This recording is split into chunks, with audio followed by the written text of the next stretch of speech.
Daar's mense wat dink dat dit is reg vir hulle om hulle kinders rassisme te leer. En obviously verskil ek 'n bietjie daarmee. En toe het ek gedink, maar dit sal wonderlik wees as ek dalk 'n liedjie kan skryf uit die perspektief uit van 'n kind wat sy pappa smeek, amper soos wat 'n kind vir 'n peanut butter broodjie smeek, om hom rassisme te leer.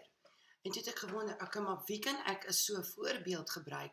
En dit het dadelik amper vanselfsprekend gebeur, toe ek besef, maar ons het in Suid-Afrika die Waltons van rassisme, en dit is Steve Hofmeyr en seuns.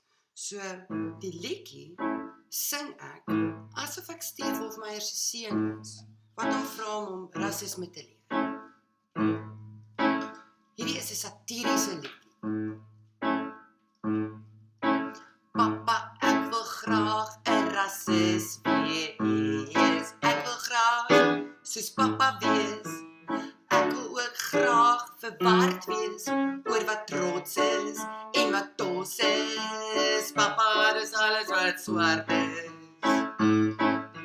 Papa, ek haat wat hierdie land is, want papa, Nieu-Seeland is te ver vir ons budgets. Nadat al die sponsorships gefokkel vet so stoom op beeskak, gefokkel vet so stoom op beeskak op 'n wintersoggend. Ek is saam met Papa Quads. Nie een van ons liedjies is goed genoeg vir die USA Pop Charts. Nêrens in die wêreld kan ons hierdie kaak verkoop kry wat ons praat.